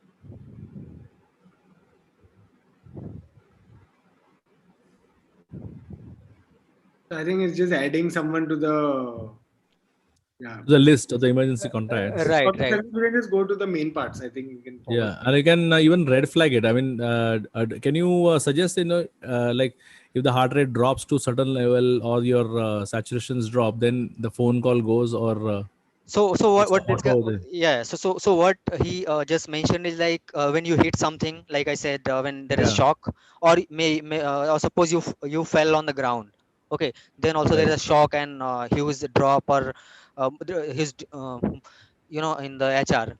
So that's when it detects it automatically, the watch itself, and Right. then yeah, it calls them from, or message sends them a message from the phone. And what was the query? Sorry, Ashish, I missed that. Yeah, so something technical also. I mean, while we are on this topic of Right. these features of the smart watches, Dr. Sandeep again had asked one, is that how does one set up the step distance accurately? I mean, while we are here on setting up an emergency contact, Step distance, you're saying, right? yeah. So I think he means to say, No, no, no. So step distance, I don't think you can set step distance. So is it specific to probably he must be any meaning a stride length or activity? something like that. Oh, stride length. No, no. I'm not sure whether we can do that. I'm not very sure. But that's something which develops with your training. Okay. If you talk Yeah. about cadence, you talk about stride length. That you No, train I and think. develop. Yeah, Yeah. no, I think he means to say something else with the watch, but I Okay, think do no, that. no, no, no. I haven't seen yet any of the feature where you can go and mention how for what should be your stride length or something, because no, you can't do that. What you can do, you can just measure it. So in the Right, connect in this app, you will be able to see your cadence, what cadence you are running at. You'll be able to see the stride length as well, or you can calculate it. But yeah, right. you cannot set that. So I think, Yeah, yeah, I don't know if you can set it, but what no, I no, know is that you can probably sometimes you can just change it. So in Garmin, there's a feature wherein the watch actually detects your step length on its own, like how Sandeep mentioned. But then if you think that there's a very big error out there or something, because think about it, it's a watch. yeah, yeah, yeah, You know, Puneet, yeah, yeah. You yeah, can modify that. you can modify That's that there. particular. Even if you're using any of the mobile applications like Strava or Runkeeper or anything, even they have given the option to modify things, modify the data, if you feel so. But what happens when you modify the data, right? When you suppose you went for a run, whether wearing a watch or using any mobile application, and you came back and you want to modify the data, you can definitely do that. But what happens with that? You lose all the vital information. So Right, you can modify your pace and your distance, but then when you go into the analysis part, you won't be seeing the graphs available now, right, because yeah, because you have changed the main data, right? And it's totally not in line with what the application or the mobile has recorded earlier. So in right, that case, you'll be able to see your the summary. Okay, you did this workout for this much time, but you won't be able to see the HR variation, the HR graph. You won't be able to see the cadence, or for that matter, stride length, or any other information which is technical. excellent. I mean, Puneet, can you go back to your presentation? I mean, we can just air that. I mean, there are one or two questions more on the fitness watches. There's one very pertinent one which we also discussed, is that uh, when someone is into marathon training or a triathlon training, they decide to upgrade their watch.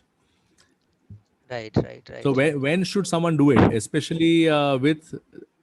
So the question is, especially when there are new models or upgrades coming every 6 months. When right, someone already has a watch now, next right. what is a good time to get a next watch? See, okay, so that's totally, I would say, totally need based. Okay, so for me, I have been using one watch from last 3 years. So when I bought it, what my plan was, like, I'll be into running. Okay, so it has got both. It has got running, it has got cycling, but I'm still into running. But last year I registered for swimming. Then I was planning to get a new watch. Okay, but that didn't happen because COVID happened in March. So I I need not to. But yeah, so if you talk about the life of these watches, so that's quite long. Okay, you need not to Right. frequently go and upgrade it, and neither you need to, until and unless you want to add some new activity, or you a person who like to keep up with the technology. And talking about upgradations of the apps, so it's an electronic. So every 6 months, like think the question said that nowadays every 6 months there's an upgradation of particular. Sandeep, you can stop the share for a bit. It's just a blank screen right now. Yeah. So yeah, sorry. So it is basically these watches, like certain, like your iPhone, for example. When there is an upgrade which is there publicly available, that upgrade will start getting downloaded on your phone, or sorry, on your watch. So if there is software upgrade of sorts, it will get upgraded on your phone, or sorry, on your watch again Yeah. when that upgrade happens. However, having said that, like Sandeep mentioned, that if you want to add another activity or another feature, if there's a feature which you're looking for, and if you're not finding that feature in your current watch, then obviously you take it up, and you buy a new watch for yourself. So that is when you kind of upgrade. Otherwise, these watches are built to last a war. I mean, you throw them, and I've never seen a Garmin broken unless it's a major Exactly. activity. Or an Apple Watch. Yes, Apple Watch are so that so mentioning Apple Watch, we get into that entire discussion where Apple Watches are not made to last a war. For fitness. Right, right. They're quite delicate. And if you talk Very about good. Garmin, I have seen people using it for like 8 to 10 years. Yeah, so Garmin, Polar, Sunto, even Goki for that matter, whatever brands you want. So we'll mention a few brands. Yeah, we And have a list. We have a list, I guess, right? we have a list. In fact, Yeah, that's we do have. yeah. So Apple, Samsung for that matter. So even your just to mention this small, not a small brand, but Me. So Me has come up with their fitness bands, which Fitness are bands. really, yeah, which are really good because for the price which they are giving you. I mean, I don't want to go into pricing etc. right now, but for the price, the product which you're getting, I've seen people use it. The data is pretty good. So even these watches, you don't need to really upgrade so much, and if you do need to, that means you're actually upgrading as an athlete altogether. Yeah. That's good. That's a good thing. So quickly, Sandeep can take us through the through the apps. Okay. So a very common question a lot of people might be thinking about is that yes, you have your watch which has an app, and then Sandeep is mentioning Strava, Runtastic, the few words which are flowing here. So there are a few good apps out there. So Sandeep himself has written an article on this, so he will quickly take us through all those apps. So you can probably download whatever you like on your phone and connect them to your watch. The watch company doesn't matter. It can be a Polar watch, and you can use a Strava app, which they don't need to be in the same maker because they are all compatible. And similarly with Fitbit or with Garmin or with any other brand. So Sandeep, can you share the screen quickly? Yeah.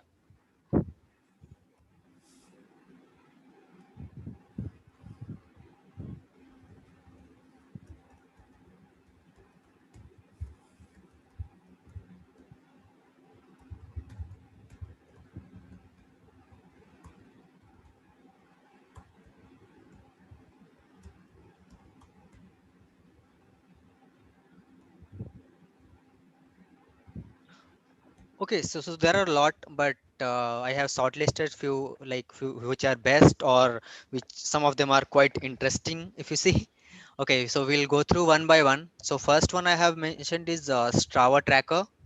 It can record your running, cycling, and swimming.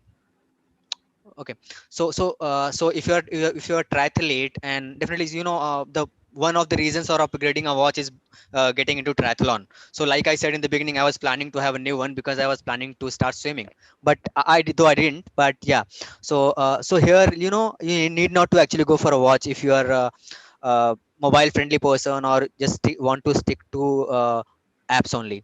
So Strava has got all three. It can record your running, your cycling, and swimming, and all of them. And this is how some its data screen looks like.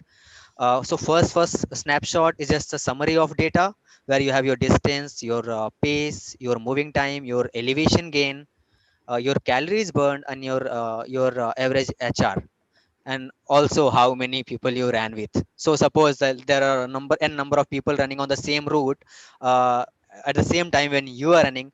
So it records, and they are on Strava. Then you will be able to see, okay, who all were running with me, or were on the same route. And then in the second screenshot, if you see you have a personal record. So you can see your results, and you can see your records, and you can see your workout analysis. There's nothing but a graphical representation of your speed or pace variation. And it splits, the last one, that is nothing that but kilometer wise timing, like how much time you take each and every kilometer. So this is very specific to running. I haven't don't have a snapshot for swimming and cycling. Yeah. Yeah. That's okay. Can you just enumerate them? I mean, so it's Strava, Fitso. Hmm. Okay, you want the Sorry. names? No, I mean just for the benefit of the audience. I mean they can just go through that. Yeah, it's a It's there on Strava. your Strava. Yeah. Yeah, it's a Strava. There's Strava tracker. Then I have Fitso. If someone want to note it down, uh, we'll This go. is Yeah. this is there at marathonfitness.in, isn't it? Right. So Yeah. I'll be sharing the link. Yeah. We'll be sharing couple of links. Okay. Yeah, we Which can we share it in the chat box. okay Uh, you yeah, okay. we can do that. So once this So recording is over, you want me to for send it people now? to I can watch. send it to you. Okay. No, no, that's okay. We can add it later on also. Yeah. Sure. Yeah. Okay. So the second one is Fitso. So it can track your running. It can give you a diet plan according to your need or your fitness goals. It also has a online coach. So online coach, it's something like there is something pre-planned or pre-designed. Mostly works on AI basis where you input your data like your age, your current fitness level, and all your personal and health related information, and then you can set your target. So if you look at the screenshot, the third one, see set target. So you can do a run on this app, just any run for any minute or for any distance, and then you can set your target. And suppose you want to run, you currently are running 2 kilometer or 20 minutes, anything, and but you want to run 5 kilometer. So what you can do, you can choose this 5 kilometer, and then it will suggest you a plan, how you can how can you go about it, like from where you are to running a 5 kilometer. How can you progress, what things you should follow, or even if you want a diet suggestion, you can get here in the Fitso application. And the next slide, if you see the first one. So you have lose weight, exercise mode, and track runs. Here, if you have a target to lose some weight in coming month or maybe for your wedding, so you can choose this option and then go about it, and you'll get the meal generals and then physical activity as per your target goal and your current fitness level. It tracks your BMI as well depending on the data you have entered. And we have Adidas running by Runtastic. So it's a majorly running application to track your runs, but the community is huge. If you talk about Adidas Runtastic, so they have runners from all across the globe, and so any city you go or in any country you go, you'll be finding a lot of or huge community of Adidas running. So what benefit of this Runtastic app? It is that you'll be having many more challenges coming up. So they keep on adding a few exciting challenges or which interesting, and then they give giveaways as well if you perform well. Okay, so it's a very vast. So that's what I like about Adidas Runtastic, is that they keep on putting in very new challenges. So about in every 2 or 3 months, you'll be seeing something really cool and exciting coming up on their application. Whether you can for that you can follow their Instagram page as well. There also you'll be seeing a lot of challenges coming up, and something really cool they come up with. They have very innovative mind behind their applications, and while promoting running or health and fitness. Yeah, so that's Adidas. uh, about the data points, so most of them have like similar kind of a representation, where they provide you a summary, they provide you a statistical analysis, they provide you your route map, they provide you a graphical representation, but most of the same. And yeah, one thing about Adidas is they have a running community based on the cities. So if you download Runtastic, you will be able to see Adidas running Mumbai. Okay, so you can join the Mumbai club. You can see who all are in there. You can participate in their Mumbai challenges or whichever city you are in, and you can connect with people as well. You can join the session. Oh. You can connect with them personally as well through this app. Next is Runkeeper. Okay, so it has So I run think, walk. Yeah, yeah, I mean, I think we will share the link with our viewers. right. Then Yeah, we'll sure. just So I'll focus just on name answer. the remaining couple of them. Okay. So and they can simply go through the link and get the one which interests them. So we have Yeah. Runkeeper. It can also track your running and walking. So if you're looking for counting your steps, definitely you can use Runkeeper as well. Then we have Endomondo, running and walking. So there's one. This one is interesting. Cows to 5 kilometer. So if you are a very beginner, okay, and you are looking to run a 5 kilometer zone, so you can download this app, Cows to 5 kilometer. So it has a 9 week plan. Okay. So if you are consistent and following as per their schedule, so you're likely to complete 5 kilometer in 9 weeks. Right. Right. Yeah. Right. So this is one, I and mean, then yeah, you have any questions? Anything? no, I mean, we were just going to allude to the dark side of this thing. I mean, there's a possibility of the watch pushing the owner of the watch on the other side, isn't it? I mean, that's what we were talking about, Puneet, the other day. Is Puneet Right. here? Yeah. Yeah. Right. So quickly going into the La, deck la, again. last. Yeah, so this is where we were, and quickly, this slide I think we've already discussed Yeah. during the entire conversation is what should I consider before buying or upgrading a watch. So, if you make a pseudo checklist, it's very simple. What do you want to do? What do you want to track? If you are someone who just wants to get into basic fitness, then that is the kind of watch you need. If you are someone who has started running or biking or swimming or one of those sports or in the gym, and you need to track something, that is a basic watch out there you need. And in terms of upgradation, we mentioned that we don't need as much upgradation apart from the features if you want to add anything. Medical reasons also out here in terms of your sleep cycle or HRM data. There's a lot of people right now, like I mentioned, buy the Apple Watch or even the more expensive Garments, which shows them the O2 levels and detects sleep, hypertension, and a little bit of cardiovascular tracking can be done through these watches. So a lot of older people, young at heart, they kind of buy these watches for that particular use also. So quickly moving on to the brands, I think we've already discussed these brands a little bit, and a little mention out here about two watch brands, which is Frederick Constant and Tag Heuer. They also have their nice fitness watches now coming into. I mean, fitness come analog, come digital watches, which have come into the picture, and obviously then you have the normal ones, which are the state of the run, normal state of the mill, normal fitness band watches, which we all are known to. Okay, so before we get into the dark side, Doc, you want me to quickly go through the tips or hacks? Yes, please. Yeah. Yes. So this is a very interesting, slide, because we've kind of put in what we think are your tips or hacks for fitness watches based on our small little experience and what we go through on a daily basis. So and what we think is correct. So this is based on experience, might not be fact, just throwing it out there.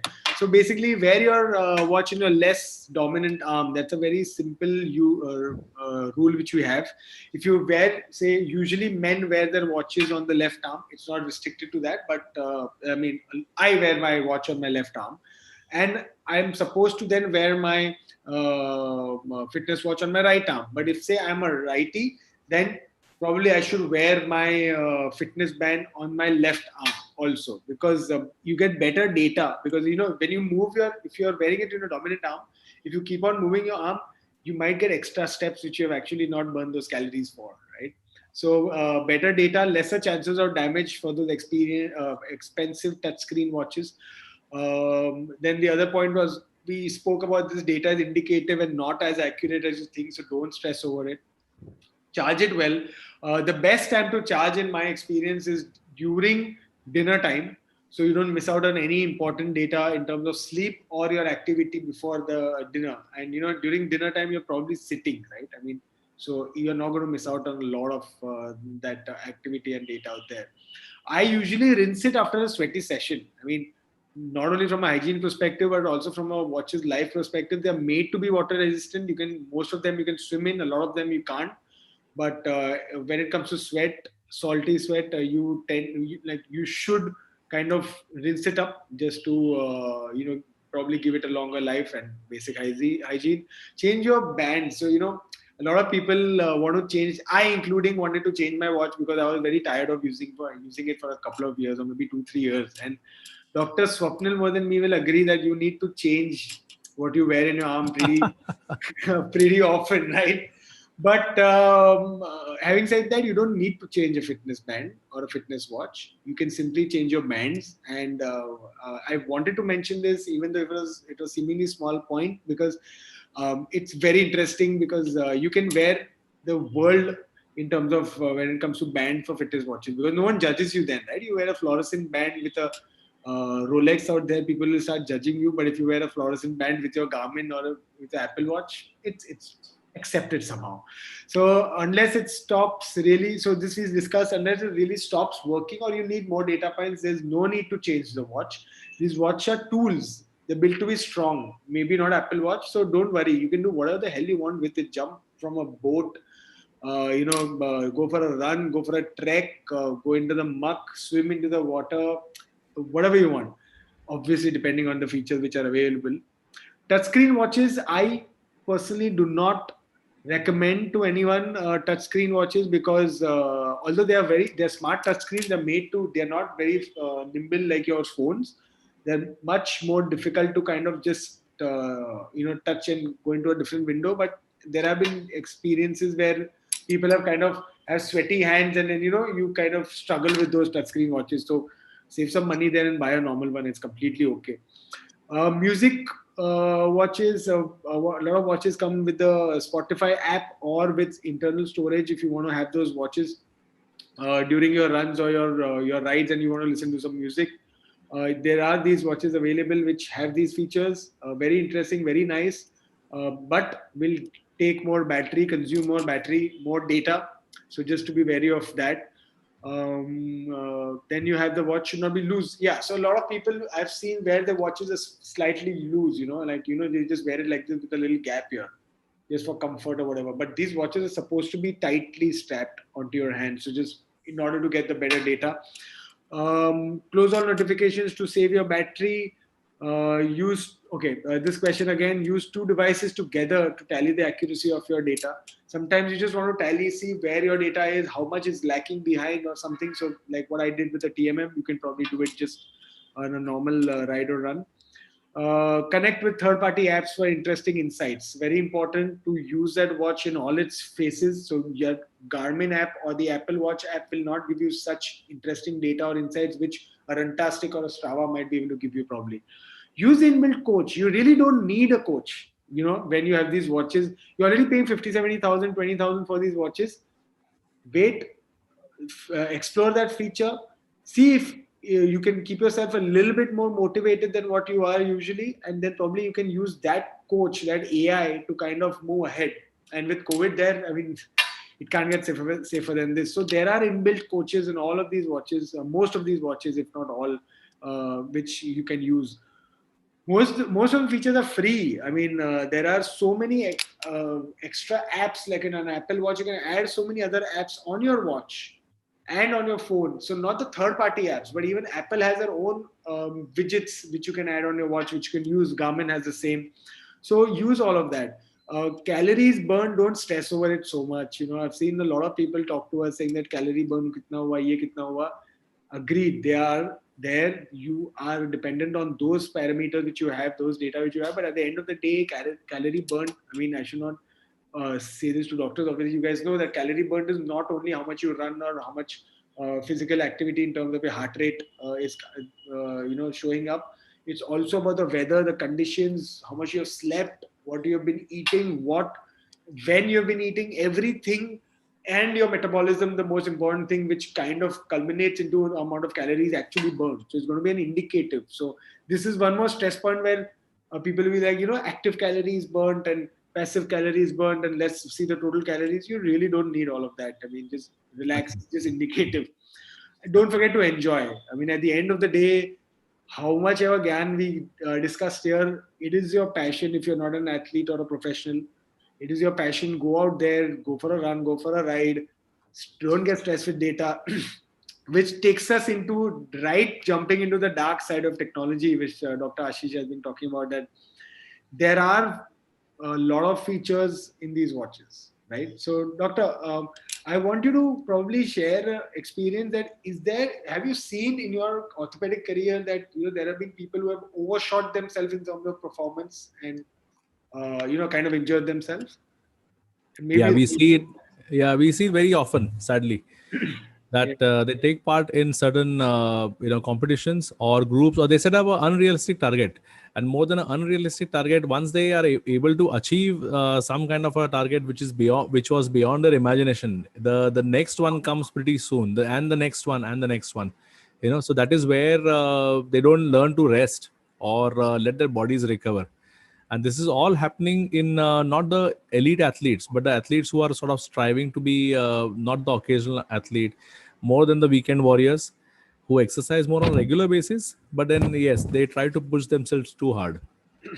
With so yeah, many marathons coming up, it's sort of they get on that wheel. They did this one half marathon, the next one has to come soon, the next one has to come soon, and then there has to be a full at the end of the year. So that's when the problem starts. yeah, I agree. And in terms of social media, right? So social media we are seeing has many diverse effects, but one of them is also this, that you want to post your data there. You want to inspire people, fair enough. You want to showcase your data, fair enough. It's completely okay to even get self-motivated by posting data. It's completely amazingly okay. But then if you're looking at someone else's data and the competitive edge inside you comes in, and like Dr. Ashish mentioned, that you just go out there and go berserk out of the handling capacity of your data, which is sure. So these watches are giving you that data, right?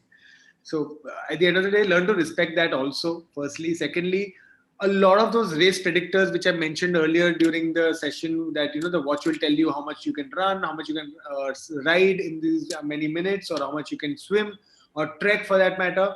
That is just an AI based on very basic mathematical and certain biological calculations with its small little chip out there, which is costing you somewhere between 10 to 50,000 rupees. Is not going to tell you how much you can probably trek for the next few hours if you're going to the EBC or something like that. So that is just indicative data. We have seen dark sides, social dark sides we already mentioned. Then you are seeing that the watch is giving you certain indication about your heart rates also. Now the heart rate data is supposed to be accurate. It should be accurate. I will probably take this to say that it is not always very accurate.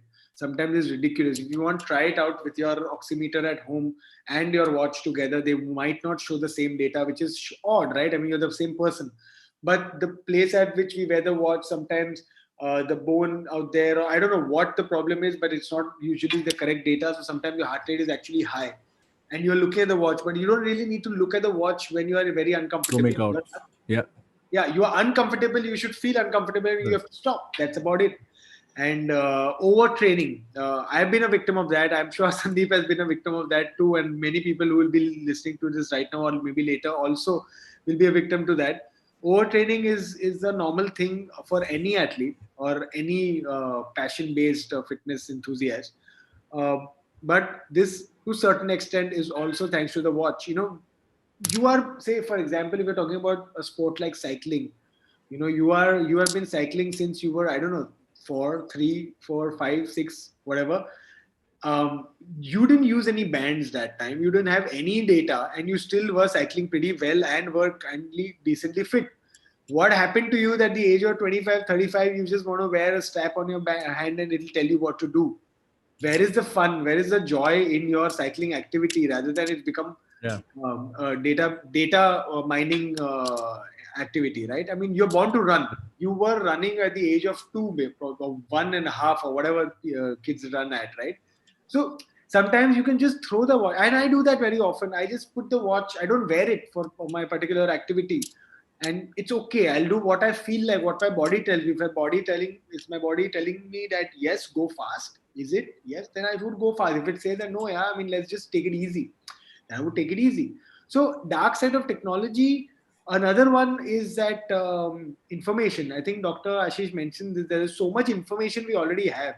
So imagine you have your phone, you have your work laptop, etc., etc. You have all these communications on the physical world which you are having, and as doctors you have many new ones every single day. And then I give you this strap on your hand which says you have another 50 data points, have a look at it. I mean, what, so much data. So tomorrow morning when I wake up in the morning, the first thing I see is how have I slept. Why do you need to look at the watch, man? You know how have you slept because you were sleeping, right, at the end of the day. So so ironically, I've been a user of these watches. Sandeep is a user of these watches, but we thought we should share this because sometimes we ourselves get into a rut that, you know what, we have to cross that 5 barrier tomorrow in this particular run. But you know, sometimes you don't end up doing it, and then you get feel so stressed about it. If it's 5:10 and it's not 5, it's just 10 seconds per kilometer more. But it's okay, you know, it's completely okay. And we were talking about radiation sometime in the session. So there's a lot of EMF radiation which comes through these watches, through these bands. Radiation is all around us right now. While we are talking, we are in a pool of radiation with the Wi-Fi in the houses. We have our phones next to us, the watches. We have the watch. We have the AirPods which also have Bluetooth. So we are surrounded by radiation. There's no escaping it. But this is something which is so close to your body. I mean, it's on your body and continuously there. And the question which was put up earlier in the session about the radiation or about some skin irritation by a patient, probably is the cause, is the EMF radiation, which might not be suiting that particular person, or even for that matter, that particular case might be on the basis of the sweat, and then you just accumulate that sweat, and then maybe there's some rash or some allergy which takes place. And even the rubber strap which comes through, a lot of people complain about the rubber not suiting them or have a allergy against them. So when I say again dark side of technology, barring the physical radiation part of it, radiation is there, but maybe you don't want to add another one in your room. Maybe that's the reason.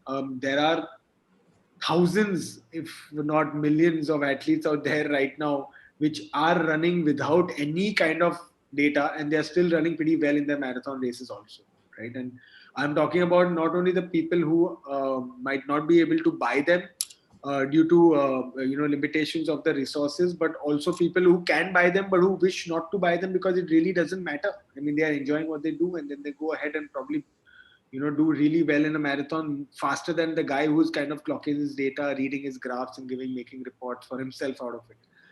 So yeah, this is it in terms of the dark side of technology. Is there anything else which you guys want to add?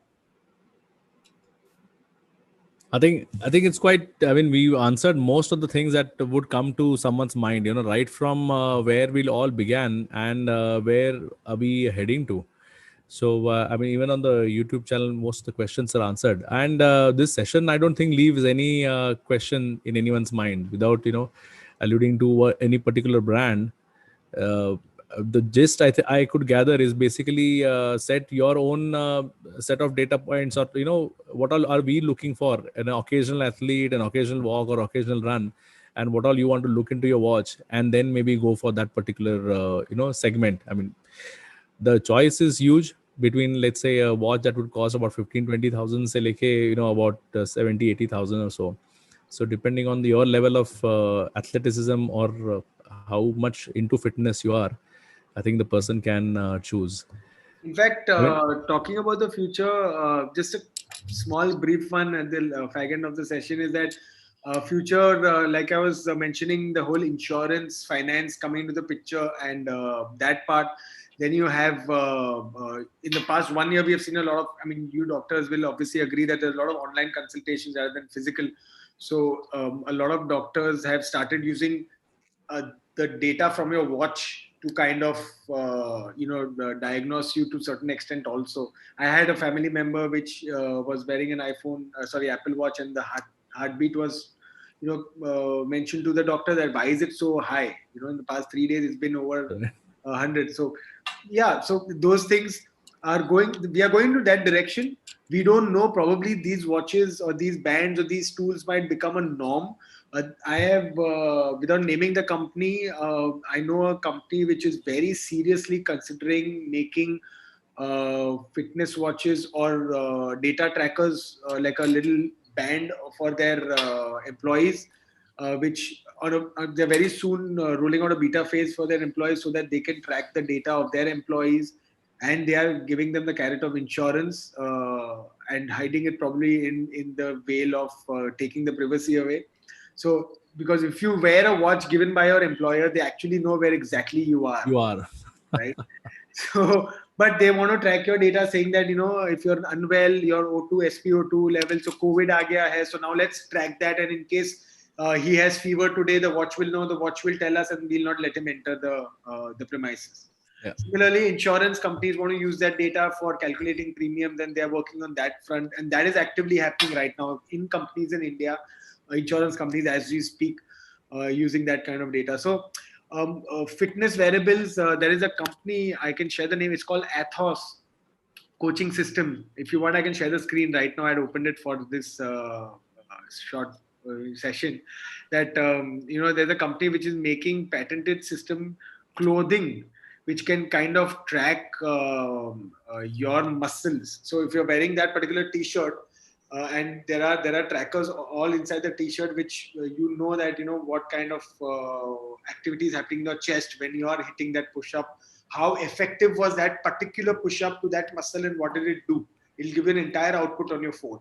So this is where fitness wearables are going. So we probably don't know that watches might continue to be there, because we'll probably have like a vest and like a underarm pant which kind of has all the data flowing through the systems and to our to our phones. So that's a very interesting one. It's called ATHOS, Athos Coaching System. If you want, I can quickly show it to you just in a second.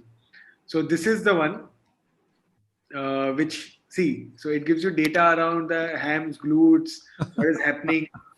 I don't know, doctors, does this make sense? Will it be useful? Will it be medically good? Probably then if you break a bone, then this thing should know, right? That you've broken a bone, and I don't know, it's going to remove an X-ray or do what? No, not a broken bone, but basically, I mean, for people like Sandeep, probably this will be useful to track their ward's performance and whether they are actually activating all the muscles. Yeah, there would be definitely, all these technologies have some research implications, have some therapeutic implications. Even these fitness trackers, they have published papers as to how much an average anesthetist walks and how much an average physician walks. So sitting is the new smoking. So they're using these apps and these fitness trackers to tell us all that. That's there. So I think we're coming quite late into the night, and Yeah. it's been a very long and a good session, very good one. And Sapnil, I would like to bring you in here if you want to say something. Yeah, sure. And that has been an intense session, almost equivalent to a workout. I'm pretty certain that we and all the viewers are reasonably tired, but I would really like to thank Sandeep and Puneet for putting their heart and soul into this talk. Absolutely. Probably this video and this talk, which is going to be there on our Bombay Orthopedic Society website and as well as on our YouTube channel, is really going to be a path-breaking talk, for the simple reason that it really moves away from the normal convention of a technology talk and really marries technology to fitness. So I'm pretty certain that a lot of people in the near and distant future are going to get good advantage after listening to this. So thank you very much, Puneet. Thank you very much, Sandeep. And of course, Ashish, you have done a fantastic job at holding everything together. And I, from the Bombay Orthopedic Society, I thank all of y'all for putting in time, effort, energy, and really hope that we can do multiple more sessions related to fitness, related to other things which are pertinent to orthopedics as well as technology in the near and distant future. Thank you so much. Thank you so much, Thank you. for having us here, and it was an absolute pleasure. Like I said, it was our passion, so it was not even work. I mean, it was just a lot of fun for us to kind of research for Yeah, this. exactly. You guys, if there's any other questions around this, please reach out to us. You guys know where to reach us.